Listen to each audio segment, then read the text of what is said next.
नमस्ते दोस्तों, मैं एस्ट्रो ज्योति आज की बात में आप सबका स्वागत करती हूँ। आइए आज की बात कर लेते हैं। आज बड़ा ही अच्छा दिन है, शुक्रवार का दिन है। शुक्रवार को माँ लक्ष्मी की पूजा आराधना करते हैं और मैंने एक C3 का उपाय बताया है जो ब्लॉक मनी को वापस ला सकते हैं।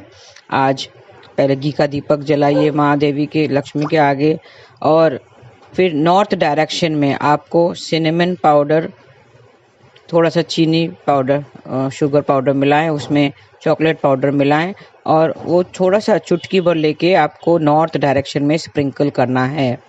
नॉर्थ डायरेक्शन में स्प्रिंकल करना है और इमेजिन करना है कि आपके जो भी अटके हुए पैसे हैं वो वापस आ रहे हैं। और आपको चांट करना है, divine speed count now, divine speed count now. ऐसा तो आपको इमेजिन करना है कि पैसे आपके पास आ रहे हैं। स्प्रिंकल करते हुए आपको ये इमेजिन करना है और चांट करना है। तो इससे आपके क्या होगा, इससे आपके जो पैसे, रुके हुए पैसे हैं, किसी को आपने पैसे दिए हैं वो लौटा नहीं रहा है, या आप किसी का पैसा बचा हुआ है आपको वापस लेना है, या आपने कुछ सामान दिया होगा उसका पैसा अभी तक नहीं दिया है, तो ऐसे आपके पैसे रिटर्न आ जाएंगे। तो ये आज के दिन करना है। और हर्षल योग है और मृगशिरा नक्षत्र है, ये सब अच्छा दिन है आज। और मृगशिरा नक्षत्र का संबंध खैर के पेड़ से है। खैर मतलब कत्था, तो खैर के पेड़ को आज नुकसान नहीं पहुंचाना चाहिए, उनको नमस्कार करना चाहिए, उसकी उपासना करना चाहिए, हाथ जोड़कर प्रणाम करना चाहिए, तो आपको खूब तरक्की मिलेगी। और उसका प्रतीक चिन्ह हिरण का सिर है, तो हिरण की फोटो मिले तो वो आप इंटरनेट से ले लीजिए और उनको भी प्रणाम कीजिए। फोटो में बिना सींग वाला हिरण होना चाहिए, बिना सींग वाला हिरण होना चाहिए। तो ऐसे कीजिए तो सफलता जरूर मिलेगी। और अगर नहीं, सफलता आपको नहीं मिल रही है, बहुत कोशिशों के बाद में आप प्रयत्न बहुत कर रहे हैं, आपको सफलता नहीं मिल रही है, तो खैर की पेड़ की लकड़ी जो कथा है वो आप टुकड़ा लेकर आए और उन्हें भगवान के आगे रख दे, मंदिर में रख दे, और अगले दिन वो कथा या लकड़ी पानी में बहा दें, तो आपको अपने कामों में सफलता जरूर मिलेगी। और शिव जी की पूजा आराधना करनी है। शिव प्रतिमा के आगे घी का दीपक जलाना है। आसन बिछाकर बैठ जाना है और ओम नमः शिवाय का मंत्र जाप करना है, तो जो भी भय है मन में वो दूर हो जाएगा। और अगर नजर दोष लगा हुआ है तो आज 7 साबुत लाल मिर्ची लेनी है। लाल मिर्ची को अपने सिर से 7 बार वार देना है और उसको दक्षिण कोने में जला देना है, तो आपके जो भी नजर दोष है वो निकल जाएगा। आप किसी की नज़र लगी हुई है, नज़र कैसे लगती है, बुरी नज़र लगती है तो बीमारी आती है, बीमार हो जाते हैं। तो अगर आपको लगता है कि किसी की नज़र लगी हुई है तो ये उपाय कर सकते हैं। और कामयाबी के लिए चांदी की कोई वस्तु खरीद कर लाएं, थोड़े मंदिर में पहले स्थापित करना है, फिर चांदी की वस्तु को पूरे दिन मंदिर में रहने देना है। अगले दिन चांदी को अपने पास रख देना है, अपने पर्स में या वॉलेट में रख दें। तो इस तरह से आपकी तरक्की निश्चित होगी और कामयाबी भी जरूर मिलेगी। भगवान के आगे बैठकर पूजा अर्चना करना है और फूल का पुष्पांजलि, फूलों की पुष्पांजलि अर्पित करनी है। तो इससे आपके जो दुकान में अगर बिक्री नहीं हो रही है तो आपके दुकानों में बिक्री बढ़ जाएगी। फूलों की पुष्पांजलि अर्पित करें, घी का दीपक जलाएं। और अधिक मास खत्म होने के लिए 6 दिन बाकी है, तो आज बहुत लाभ उठाइए, अधिक लाभ उठाइए, क्योंकि ये फिर 3 साल बाद आएगा अधिक मास। तो आपको भगवान को प्रसन्न करना है। और सावन का महीना है, सावन का महीने में शिव जी की पूजा आराधना करते हैं, और अधिक मास में जो पुरुषोत्तम मास है उसमें मेरी श्री कृष्ण की पूजा आराधना करते हैं। तो दोनों को खुश करने के लिए आपको अच्छा मौका है, तो दोनों खुश कीजिए। और दान पुण्य हो सके तो दान पुण्य भी कीजिए, अच्छा मौका है। आज एकादशी तिथि है, आज एकादशी तिथि है, तो मेरे विष्णु भगवान की पूजा आराधना करनी है, एकादशी का व्रत करना है। वैसे कल उद्या तिथि एकादशी है, तो बहुत लोगों ने कल भी मनाई जाएगी, लेकिन आज पूरा दिन एकादशी की तिथि आई है, तो आज के दिन पे भी मनाई जाती है एकादशी। व्रत रखिए और ग्रेन्स अवॉइड कीजिए खाना, उसका स्पेशल एकादशी का व्रत का खाना आता है वो खाइए। तो फल आहार भी कर सकते हैं। तो इस तरह से एकादशी का व्रत कीजिए। और तुलसी माँ की भी, तुलसी देवी की भी पूजा आराधना करनी है, वो भी कीजिए। तो आज के दिन उपवास रख के आपकी जो मनोकामना है वो सामने रख के आप आज व्रत कर सकते हैं। और आपको तरक्की नहीं मिल रही है, आप बहुत मेहनत कर रहे हैं, आपको सफलता कहीं नहीं मिल रही है, और बीमार लोग अगर बीमार हैं, इम्यूनिटी कम हो रही है, नेम फेम नहीं मिल रहा है, तो उसके लिए क्या उपाय करें? आज कृष्ण कथा में वो बताने जा रही हूँ कि उसका उपाय क्या है, आप कैसे वो इम्यूनिटी वापस पा सकेंगे। एक आसान सा उपाय है, सूर्य प्रकाश में बैठना। कम से कम आधा घंटा आपको सूर्य प्रकाश में बैठना है। सन बाथ बोलते हैं इसको, क्योंकि उसमें वो विटामिन डी का सोर्स है, मेन सोर्स वही है सूर्य। आजकल देखा गया है कि लोग एसी वगैरह लगा लेते हैं और एसी में बैठे रहते हैं, और एक मोबाइल, ये एसी और एक मोबाइल दोनों ऐसी चीज़ें हैं जिसने हमें बाहर निकलना बंद कर दिया है और बच्चों को भी घर के अंदर पैक कर दिया है।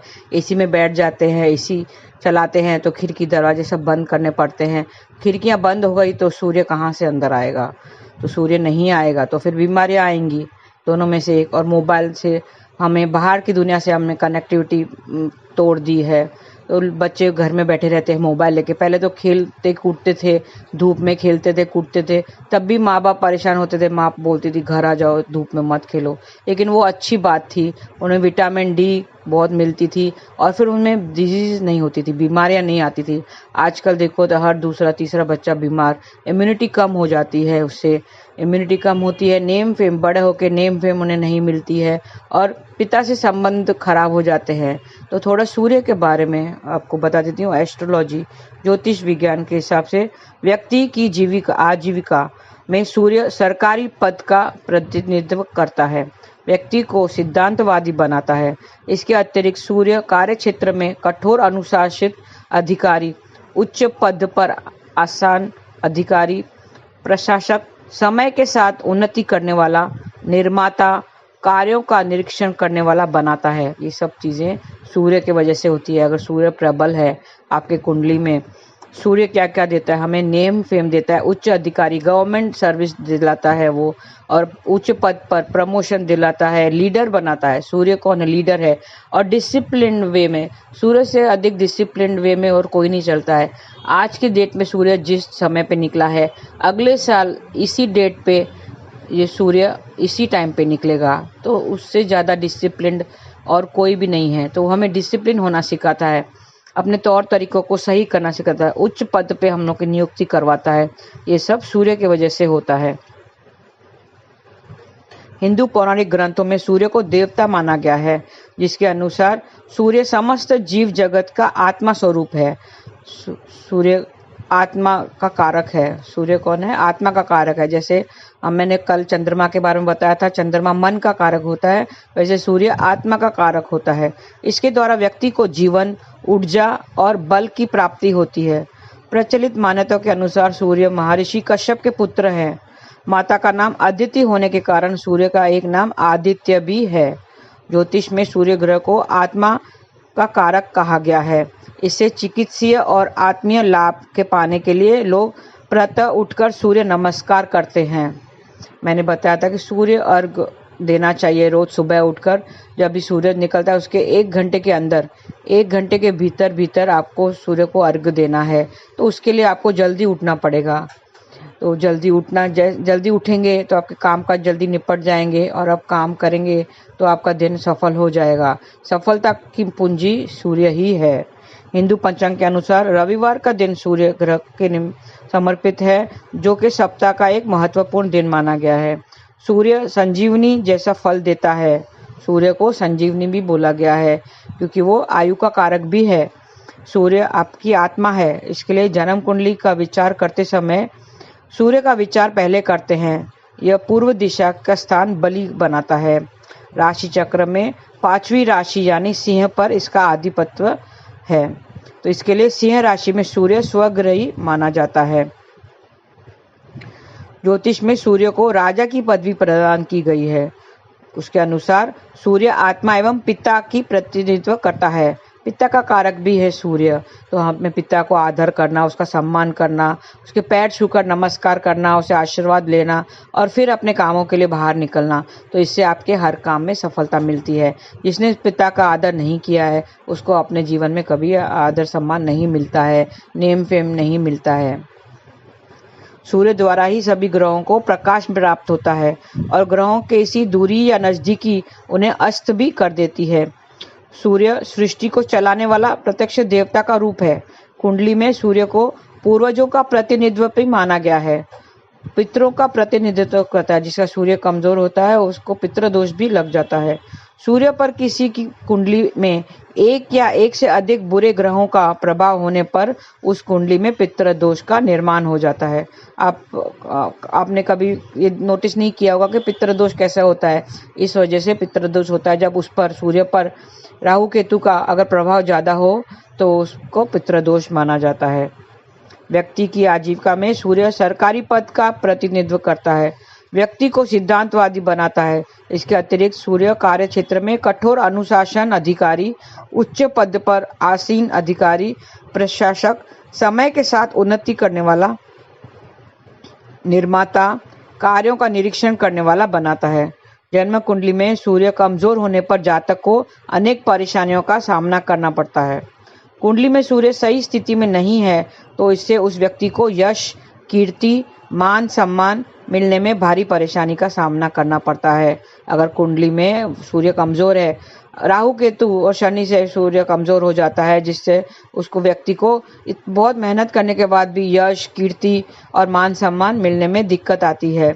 सूर्य ग्रह को खराब स्थिति में होने का एक लक्षण ये भी है कि पिता से संबंध अच्छे नहीं रहते हैं। कई बार तो ऐसे व्यक्ति का अपने पिता के साथ भी छूट जाता है। अगर शनि और सूर्य अगर साथ में आ जाते हैं कुंडली में तो वो पिता से दूरी बनाए रखता है। पिता का सम्मान नहीं मिलता है उसको और ना ही वो कभी पिता का आदर कर पाता है, तो उससे दूरी बनाए रखता है और उनकी अनबन हमेशा चलती रहती है। और ऐसे लोगों को कहा गया है, जिसका शनि सूर्य साथ में है, ऐसे लोगों को कहा गया है कि पिता से दूर होकर काम करेगा तो उसकी तरक्की मिलेगी, तो पिता से वो दूरी बनाता है। सूर्य को कमजोर होने पर रोग प्रतिरोधक क्षमता कम हो जाती है, इम्यूनिटी उसकी कम हो जाती है, क्योंकि इम्यून सिस्टम का कारक सन है, जिसकी बीमारियों का खतरा भी बढ़ जाता है। सूर्य को कमजोर होने से हृदय रोग, पेट की बीमारी और आंखों के रोग होने की संभावना बढ़ जाती है। पहले तो सूर्य हड्डियों का कारक है, बोन डिजीज होने लगते हैं, बोन कमजोर हो जाते हैं, हड्डियां कमजोर हो जाती हैं। इसके लिए कहते हैं कि सूर्य के नीचे सूर्य प्रकाश में बैठने से हड्डियां मजबूत होती हैं, विटामिन डी उन्हें मिलती है। विटामिन डी की कमी से हड्डियां कमजोर होती है, तो इसके लिए हमें आधा घंटा कम से कम रोज सूर्य प्रकाश में बिताना चाहिए। पेट की बीमारियां और आंखों के रोग होने की संभावना बढ़ जाती है। अगर आपके चेहरे पर तेज का अभाव है और आप हमेशा खुद को थका हुआ महसूस करते हैं तो ये सब सूर्य ग्रह के कमजोर होने की तरफ इशारा करता है। तो हमें सूर्य को मजबूत करना चाहिए। सूर्य को मजबूत करने के लिए सबसे पहले अपने घर की पूर्व दिशा को स्वच्छ करना चाहिए। आपको पता है सूर्य पूर्व दिशा में उगता है, तो हमारे पूर्व दिशा में कोई ना कोई अगर दोष होता है तो भी सूर्य कमजोर हो जाता है और हमें यश, कीर्ति प्राप्त करने में तकलीफ होती है। तो पूर्व दिशा को साफ कीजिए, वहाँ पे कोई भारी सामान नहीं रखना चाहिए। उत्तर की तरफ पूर्व दिशा भी खाली होनी चाहिए, वहाँ पे सीढ़ी वगैरह का निर्माण नहीं होना चाहिए। वास्तु के हिसाब से हमेशा अपने पिता और किसी भी पिता तुल्य व्यक्ति का सम्मान करें। सूर्य को मजबूत करना है तो अपने पिता या किसी भी पिता तुल्य व्यक्ति का सम्मान करें। सुबह सूर्योदय से पहले उठने की आदत डालें। प्रतिदिन सूर्योदय के समय उगते हुए सूर्य को अर्घ्य देना चाहिए। आदित्य हृदय स्त्रोत का पाठ करना चाहिए। भगवान सूर्य की विशेष कृपा प्राप्त होती है। इसके साथ सूर्य भगवान को अर्घ्य देते समय जल में कुमकुम, लाल फूल, शक्कर, गुड़ वगैरह आदि डाल के एक को सामग्री डाल के अर्घ्य देने में विशेष शुभ फल की प्राप्ति होती है। मैंने बहुत बार बताया है कि उसकी विधि बताइए, सूर्य को अर्घ्य कैसे देना है, और वो मंत्र जाप करना है, ओम घृणी सूर्याय नमः। ऐसा आप 11 बार 21 बार जाप कर सकते हैं। और सूर्य को अर्घ्य देने के ध्यान रखें कि जो जल आप डालते हैं वो आपके पैरों पर नहीं गिरना चाहिए, बाहर की तरफ दोनों हाथ ऊपर करके देना चाहिए और आपके पैरों तक नहीं गिरना चाहिए। और तांबे का लोटा ही लेना चाहिए अर्घ्य देने के लिए। तांबे के लोटे में आप वो सब चीज़ें सामग्री डाल सकते हैं। और उसके बाद में आपको 3 बार गायत्री मंत्र का जाप करना है। 3 बार गायत्री मंत्र जाप करने से आपके पास आपके प्रतिरोधक क्षमता बढ़ जाएगी, इम्यूनिटी सिस्टम बढ़ जाए, इम्यूनिटी बढ़ जाएगी। नेम फेम आपको मिलेगा, नाम प्रतिष्ठा मान सम्मान आपको मिलेगा, पिता से संबंध अच्छे हो जाएंगे। सूर्य को प्रबल कीजिए और रोज सूर्य अर्घ दीजिए। जल्दी उठने की आदत डालें और नहा धोकर जल्दी स्वच्छ होकर सूर्य अर्घ बिगड़ नहाए नहीं देना चाहिए। नहा धोकर पहले तो सूर्य को अर्घ दे के मंत्र जाप करना चाहिए। उसके बाद में, क्योंकि नेम फेम अगर आएगा, नाम प्रतिष्ठा कीर्ति यश अगर आपको मिलेगा, मान सम्मान आपको मिलेगा, धन तो धन मिलेगा, धन आएगा तो आपका तन ठीक होगा, सेहत भी मिलेगी। विटामिन डी का सोर्स है वो, तो हड्डियां मजबूत होगी तो कोई भी बीमारी नहीं आएगी तो आपका तन सेहतमंद होगा, तन अच्छा रहेगा। अगर तन अच्छा रहेगा तो मन अच्छा रहेगा। तो तन मन धन दोनों को अगर ठीक करना है, तन मन और धन दोनों को ठीक करना है तो सूर्य को प्रबल कीजिए, सूर्य को अर्घ दीजिए, सूर्य नमस्कार कीजिए, पिता को आदर सम्मान दीजिए, पिता की हर बात पूरी कीजिए, पिता को कभी नाराज नहीं कीजिए। अगर पिता नहीं है तो उसकी तस्वीर को ही पैर छूकर उसका आशीर्वाद लेना चाहिए। तो इस तरह से आपके इम्यूनिटी सिस्टम बढ़ जाएगा। विटामिन डी का सोर्स है सन के इधर बैठिए और एसी से बाहर निकलिए। जो बच्चा आजकल तो पैदा होते बच्चे को एसी में डाल देते हैं, घर में एसी लगी रहती है तो बच्चा एसी के बगैर सोता ही नहीं है। माँ कहती है ये तो एसी के बगैर सो रहा ही नहीं है, इसको एसी चाहिए। तो ऐसे बच्चे की इम्यूनिटी सिस्टम खराब हो जाती है, वो इम्यूनिटी नहीं मिलती है क्योंकि सन नहीं मिलता है और खिड़की दरवाजे सब बंद रहते हैं। एसी में बच्चा बैठा रहता है पूरा दिन, एसी की आदत लग जाती है। एक बात ध्यान रखें, हम जो बच्चों को आदत डालेंगे वही बच्चों को आदत लगेगी। ऐसा नहीं कह सकते कि बच्चे नहीं सोता है, एसी के बगैर नहीं सोता है। हम उसे आदत वैसे डालेंगे तो वैसे ही बनेगा। हम उसे जो आदत डालेंगे, छोटा बच्चा एक कोरा कागज की तरह होता है, उस पर जो लिखेंगे वही छप जाएगा। तो आपको अपने बच्चे को ही अगर एसी में डाल देते हैं तो उसको एसी की आदत लग जाती है, फिर उसकी इम्यूनिटी सिस्टम खराब हो जाएगा। इम्यूनिटी सिस्टम खराब होने से उसके डिजीज रेजिस्टेंस टू डिजीज, जो प्रतिरोधक शक्तियां हैं वो कम हो जाएंगी तो डिजीज आ जाएंगी, बीमारियां हो जाती है। ऐसे लोग बीमार ज़्यादा होते हैं, उनको हड्डियों का प्रॉब्लम होता है, हाथ पैर टेढ़े हो जाते हैं, चलने में दिक्कत आती है, तो ऐसे रोग आ जाते हैं, वो बच्चा रोगी हो जाता है। तो अपने बच्चों को संभालिए और उन्हें एसी से बाहर निकालिए। एसी की आदत अच्छी नहीं है, एसी की हवा अच्छी नहीं है। एक तो पहला वो अंदर बंद कमरे में बिठा देती है और फिर सन जो आता है, जो ऊर्जा का क्षेत्र है, ऊर्जा का कारक है, वो ऊर्जा एनर्जी सन से ही मिलती है। Sun is the source of light and energy, heat and light. तो हमें जो भी अपने डिजीज से बचाव करना है, यश सम्मान मान प्रतिष्ठा अगर बढ़ानी है, यश बढ़ाना है तो बच्चों को खेलने दीजिए बाहर, मोबाइल से हटा दीजिए ध्यान उसका और बच्चों को बाहर खेलने दीजिए। और छोटे बच्चों को इसी में आदत नहीं डालें, बाहर घूमेंगे फिरेंगे, मिट्टी में खेलेंगे, धूप में खेलेंगे तो उनकी हड्डियां मजबूत होगी और विटामिन डी का सोर्स मिलेगा उनको। विटामिन डी की कभी कमी नहीं होगी। आजकल देखेंगे तो विटामिन डी सबकी कमियां हो रही हैं, डेफिशिएंसी हो रही है बॉडी में, तो उनको रोग जल्दी लग जाते हैं, फिर उनका इम्यून सिस्टम खराब हो जाता है। इम्यूनिटी बढ़ाने के लिए, अब अपना नेम फेम बढ़ाने के लिए और पिता से संबंध अच्छे करने के लिए सन की ज़रूरत है। तो आप सन में थोड़ी देर बैठें, बच्चों को बाहर निकालें, धूप में खेलने दें। धूप मिलेगी तो उनकी तंदुरुस्ती अच्छी होगी और तन मन धन सब उनको मिलेगा। और फिर आप नाम जाप तो करना ही है। अधिक मास के बारे में बता दूं, 6 दिन पड़े हुए हैं। अगर अभी तक आपने कुछ अच्छा काम नहीं किया है, सत्कर्म करना है, दान पुण्य करना है। आज एकादशी तिथि है, अच्छी तिथि है, फिर 16 तारीख को अमावस्या है, तो 16 तारीख आखिरी दिन है। तो आप अभी भी आप पूजा पाठ कर सकते हैं, दान पुण्य कर सकते हैं। किसी को पैसा दान देना या किसी को खाना खिला देना, ज़रूरतमंद को खाना खिलाना, इससे आप अच्छे कार्य में सहयोग दीजिए। किसी को कुछ पैसों धन की दिक्कत है या कपड़े वगैरह आपको ज़्यादा हैं तो वो भी दान कर सकते हैं, तो दान पुण्य कीजिए। और श्रीमद् भागवत महापुराण का पाठ जरूर करना है। वो नहीं कर सके तो भागवत गीता ही पढ़ लीजिए, एक अध्याय रोज पढ़ लीजिए। तो थोड़ा सा आप पढ़ेंगे, 6 दिनों में आपको अधिक से अधिक लाभ देना है या अधिक मास खत्म होने से पहले आपको अधिक से अधिक लाभ लेना है उसका। एक बार आप माला जाप करेंगे तो उसको 100 बार गिनी जाती है, 100 आपको 100 गुना फल मिलता है। तो आप एक माला जाप कीजिए, मंत्र महामंत्र जाप कीजिए, हरे कृष्ण कृष्ण कृष्ण हरे हरे, हरे राम राम राम हरे हरे। ऐसा कीजिए, देखिए आपको मन में शांति आएगी और आपका मन एकदम शांत हो जाएगा। आज के लिए इतना ही। आपका दिन शुभ रहे। हरे कृष्ण।